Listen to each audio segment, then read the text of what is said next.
are a species of human beings. We are earth made manifest.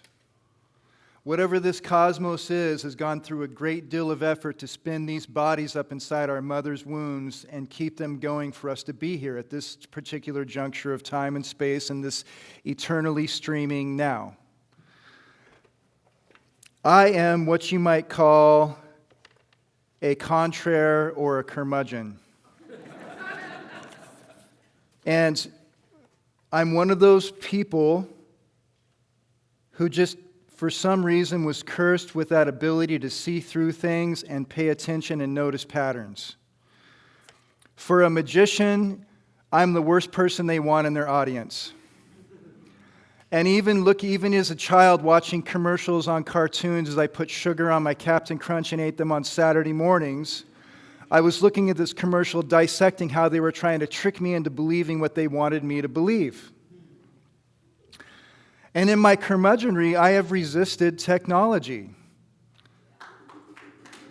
When my boys were little, I didn't want them to play video games because I didn't want video games programming what they believed about themselves. And I remember taking them to a birthday party in second grade and watching them, and they're at this birthday party, and it's second grade, and here's all these kids talking, and my sons had nothing in common with everything they were talking about.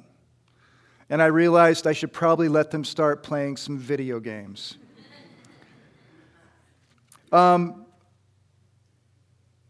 we as a species have gone from thousands and thousands of years of gregarian civilizations to the Industrial Revolution, the steam engine, the internal combustion engine, electricity, nuclear capabilities, worldwide instantaneous communication, and now we are on the precipice of artificial intelligence.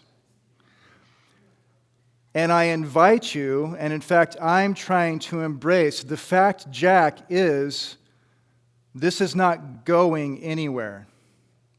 And technology is not something that's out there. Technology is part of us. And in the principles of unity, the principle one is that God, or whatever God is everything. That everything comes from one source. And that we are part of that. And so, instead of us looking at this as though it's evil, it's part of life, it's part of reality, and it's not going anywhere. So, let's just look at it for what it is. If we can just, let the boogeyman go, let it go and just look at it for what it is. Right now, at this juncture of time and space, there's a couple things I wrote down. So I just finished a class called Ministry in the Digital Age. And I have spent most of my life trying to avoid being part of the digital world. But this call to ministry is bringing me forth. I'm a poet who's never really done anything to put their poetry online. I would rather give it to people. I'm someone who hasn't wanted to be part of Facebook or have images. I loathe giving my personal information out to anybody. And now I'm trying to step into this and embrace it because this is part of who we are. So our lives, our technology is changing us so fast, we're now fractured into generations. I'm what they call Generation X. The ones just before me were the baby boomers. There's Generation Z and all these other ones. I don't even know them all. But we're separated by these generations because the technology has shaped us as humanity. We are fragmented and changed. The fact is, the powers that be want to play us against each other and have been doing this for a long, long time. And we're played against each other and separated. That could be in a number of ways. Religion, race, sex, sexual orientation. You could go on, but we're being played against each other all the time. I'm inviting you to begin looking at us as a species, and we are all in this together. So right now, 6.8 billion people in the world have smartphones. In the developing nations, 48% of the world has smartphones. In the developed nations, it's 80% of the people have smartphones. With technology, we as a species are like children that have been set free in a candy store and just let go. And we've been eating candy for days now, and we got a headache and we're desperately craving a glass of water. We have no etiquette for dealing with technology in the online world. I'm sure that within a couple of generations, we will have that, but right now, we're innocent. So that means right now, there's a 12-year-old being handed a smartphone and given the internet. There are 12-year-olds in the developing nations learning to speak English and trigonometry on their cell phones. There's also 12-year-olds discovering porn and playing games that are designed to make them addicted to them. Billions of dollars have been spent on research and development to make these games on our phones addictive. Meta geniuses, some of the smartest people in the world, are being paid 7 figures to design games to get us addicted to them. And we're being handed this. In the boomer generation and in my dad's generation, there was this concept, this idea that the powers that be, the governments, the institutions, the corporations, were looking out for our best interests. That is not true. Politicians, corporations, the people in power only want more power and they only want more money, and that's never going to be enough. It's like a heroin addict or an alcoholic. It's never enough. And these are the people who are in control of our technology. They're trying to make this stuff for us to be addicted to. I'm just inviting us to look at this for what it is. If change is going to come, it's going to come from the inside out. It's going to become systemic. It's going to be us doing it. So these budgets and all this money is put into making us addicted. Wayne Dyer has a beautiful quote, and that is that the mind makes a wonderful servant, and the mind makes a terrible master. I could say the same thing about technology. Technology makes a wonderful servant, but technology makes a terrible master. I heard a cool thing in a dream one time, and I want to share it with you. And if you've heard this already, please bear with me. It goes like this. It goes, darkness reminds us of light. Fear reminds us of love. Weakness reminds us of strength. Darkness reminds us of light. Fear reminds us of love. Weakness reminds us of strength. It is only because we come from light that darkness is unclear. It is only because we come from love that fear is uncomfortable. It is only because we are designed to be free that any degree of helplessness we find to be so disgusting to us. If we were meant to suffer, the suffering would feel good. I invite you to begin looking at your relationship with technology and asking yourself, is this bringing me suffering, or is this helping me to grow? We are the ones who make these decisions for ourselves. Can we go to the slides, please? Finding a healthy balance, navigating our relationship with technology. I want to just take a moment and I want to welcome everyone who's online. And please forgive me if online you're not able to see the whole screen. Kevin's been trying to help me design these keynotes so as to be able to see the whole screen. And I have failed in actually doing that because I'm still growing edge with technology is something for me. And I have come light years, my friend, and I have light years to go. But let's go to our first slide. So I'm inviting you, just as I read these together with you, think about it in our own relationship with technology. So when I became the spiritual leader, my first desire was to have the theme, our relationship with ourselves, because that's where everything starts. Do we love ourselves? Can we forgive ourselves? Are we willing to examine our beliefs? And now we're going to the relationships with others. And Beth gave a brilliant talk about this, but I thought, in addition to our relationships with our families and our friends, our relationship with technology is incredibly important. So ubiquity of technology. Technology has become an integral part of our daily lives, seamlessly integrating into everything we do. Increased efficiency and productivity. Technology streamlined many tasks, allowing us to accomplish more in less time. With enhanced communication and connectivity. Social media, instant messaging is revolutionizing the way we stay connected with family, friends, and the world. I mean, it's brilliant what technology is doing and what it can do for us. And then here, let's go to the other side. Distracted and informationally overloaded. The constant barrage of notifications, endless scrolling can lead to decreased focus and attention span. My sons asked me, they said, "Hey, Dad, what was it like before cell phones?" And so as part of this species, I'm Generation X. When I speak out to you, and I speak out to you, and I speak out to you online, and I speak out into the future of whoever watches this, and I speak out to all the generations, I'm speaking pros for posterity, and you know what? I care about you. I care about me. I give a shit about this species, this planet, where we are, and how uncertain it is, and how it's confusing, and how fragmented we've become. And I said to my son, the biggest deal about life before cell phones was I felt a sense of privacy that I totally took for granted.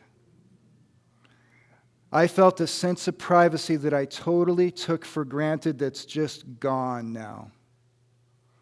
It's gone.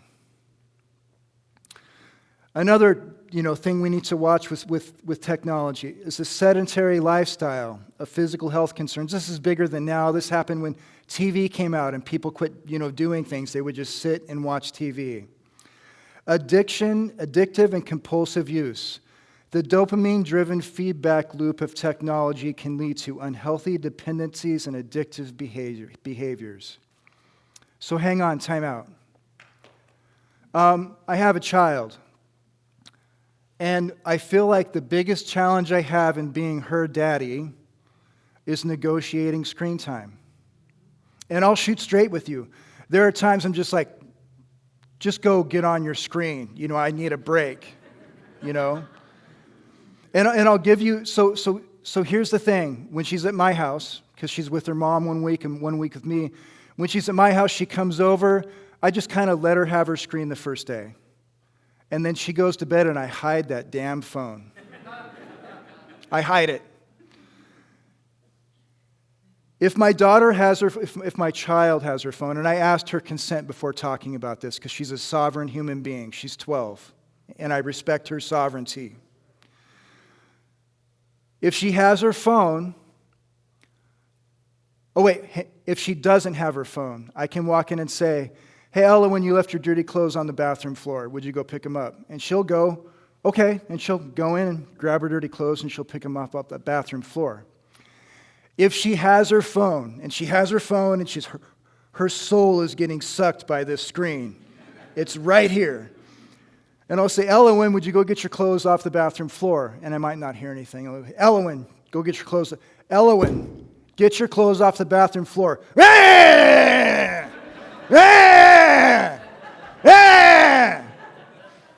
And so, for the first time in my life, 2 years ago, I started playing my first video game. I got a video game. I had been opposed to video games, anti-video games. I got my first video game. It's called Zelda, right? And I'm kind of a big deal in Zelda. I mean, I rescued Princess Zelda. I saved the whole kingdom of Hyrule. I defeated the evil warlord Calamity Ganon. But what I noticed was, as I got into this game, and so I'm playing this game, and Ella would come, "Hey, Dad, will you help me with this?" And "Hey, Dad, can you get me this?" Or "Hey, Dad, I need that." I'm like, And I had to really think about that, And so it's like I'm playing this game, I'm getting these dopamine hits. When she scrolls, she's getting a dopamine hit. Boom, it's a dopamine hit. And And we're feeding our minds with these empty things. And like I said, these games are oftentimes designed to get us addicted to it. And so I'm not saying it's bad. I'm not saying you need to change anything. All I'm saying is, can we start looking at it for what it is? Can we just see it for what it is? And if we want to have times where we just do this, she was playing a game, ASMR. And in this game, she's just going around jumping on clouds, and it's making sounds, and it's really satisfying, and she's collecting lollipops, and she's meeting other people and talking to them. I'm not saying this is all totally unhealthy. I'm just inviting us to look at it for what it is. Can we skip the next slide and let's skip the next one, we'll go back to it. Let's go to 4. So the science of dopamine scrolling. We're getting these dopamine hits. Many people who are doing this are losing sleep. They're staying up till 3 o'clock in the morning. I've even stayed up just scrolling because we get that dopamine hit. I'm just saying, can we see it for what it is so that we might start to make little changes in our lives so that we can become more effective people? Because I believe that life is calling us forth right now to do something. And we're hiring a new board, and we're trying to get a new structure in place, and I invite you to look at it with curiosity because we're going to have hiccups, but my desire is to do something. Something with social activism. I don't believe in protesting anything, but we can find a platform and a landing page for some things we agree on that's beyond Democrat and Republic, that's beyond the generational divides. If we can just find something to make a stand for, I want to do that. Let's go to slide 5. So here's some techniques for dealing with phone use. Establishing a phone-free zones. I believe in the future, when we have a couple more generations of this technology, we'll start having phone-free events. We'll have a room in our house dedicated, maybe a room in our house dedicated to only screens and everything else is a screen-free zone, or maybe just one room dedicated to no screens. But can we begin to see the value in being unplugged? Can we begin to see the value of putting things down? I don't know how many times I've been to parties or things and everyone's staring at their phone. I'm not saying having a relationship with a phone is bad. I'm just saying there's a time to put it down. And right now, we're like babies with this. We're babies with this technology. Can we begin to build some etiquettes or see it and have a place for it in a healthy way? Designated certain areas of the time or day for phone use. Set strict limits. Use built-in screen time and tracking features or third-party apps to set a daily or weekly limit on our phone usage. Implement a grayscale mode, which is something I'm beginning to do, especially if I have to look at my phone later at night. To turn off the color settings on your phone and use the grayscale mode. This can make your devices less visually appealing and less stimulating to reduce the dopamine-fueled urge. You ever heard of brainwaves, theta, beta, data? These apps and these things on our phone are scientifically designed to make us addictive, to draw us in, to steal our attention. It blows my mind. Do you remember the old saying, to pay attention? Every advertisement, every app, every sign is designed to steal your attention. Your attention is worth more than gold. Think about that. You are the center of everything you perceive of. You are the center of your universe. How you spend your attention is critically important. You are valuable. Think about your attention and how you spend it. Is it giving anything back to you? These are important things to consider for us as human beings due in time and a body. Disable unnecessary notifications. Review your app settings and disable notifications from non-essential apps to minimize distractions and the temptation to constantly check your phone. This was something that I noticed when I finally got a smartphone and started looking at it all the time. Any moment I had a moment of boredom, I was reaching for my phone. I couldn't just be somewhere. To just sit and be me and look out and perceive of my existence became painful. I had to constantly look at my phone. Engage in digital detoxes. Periodically take breaks from your devices. Has anyone actually ever done this? You have? Okay, a few. This is just a new thing. I invite you all to try it. I've done this thing where I have a spare room, and I'll take a vow of silence, and I'll go into my spare room with no technology or screens, and I'll spend 24 hours in there. And I'll have my notebook, and I'll have books. And I will tell you, the first few hours, I'm sitting there like, okay, I'm just being me now. Just gonna sit here and be me. Maybe I'll write. Maybe I'll play guitar. But coming out the next day, feeling like, oh, I remember who I am. I remember who I am. Precious love, remembering who we are is the most beautiful thing we could ever remember. To have a moment with ourselves and feel our own divinity is one of the most beautiful things we can do. We are worthy of this. We literally could spend the rest of our lives unconscious. I have to make an effort of this with my daughter because sometimes it's easy for me to be on my screen and her to be on her screen. And to pull up from that and try to be together, it hurts because we're getting that dopamine. So at first, it's kind of like working out. The first few minutes hurt. When you go for a walk, the first few minutes hurt. But then when we come into that real space where we're electromagnetically connected, when she gets to ask me questions or I get to tell her stories, that's the real juice of life. And it's something we've forgotten in this great fancy thing of technology, as that we as human beings being together is nurturing, it's holistic, it's precious. And the point of this talk is, can we please remember that there's more to this. Technology is not going anywhere. I don't think AI is evil, but if we can just begin to think about our relationship to it and become empowered with it, we will go on to make differences in this world, and I believe life is calling us for that. Let's go to the next slide. Putting it all together. Understanding the science of dopamine scrolling.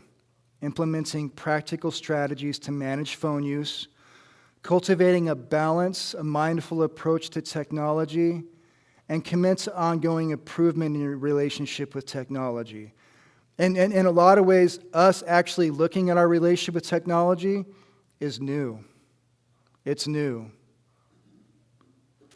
The last slide. In conclusion, achieving a healthy balance with technology is an ongoing process that requires understanding the science behind our digital habits and implementing practical strategies. By living more mindfully and embracing the benefits of technology, while mitigating its potential downsides, we can all improve in our relationship with technology. And even in my own ministry, in this ministry, there's so many of us that are out there that we're not reaching. And I'm willing to ask for help, and I'm learning to ask for help. It's not easy for me, but I'm doing it. Help. How can we bring the ministry? How can we bring the concept that love is bigger than religion, truth is older than scriptures, and innocence is eternal online?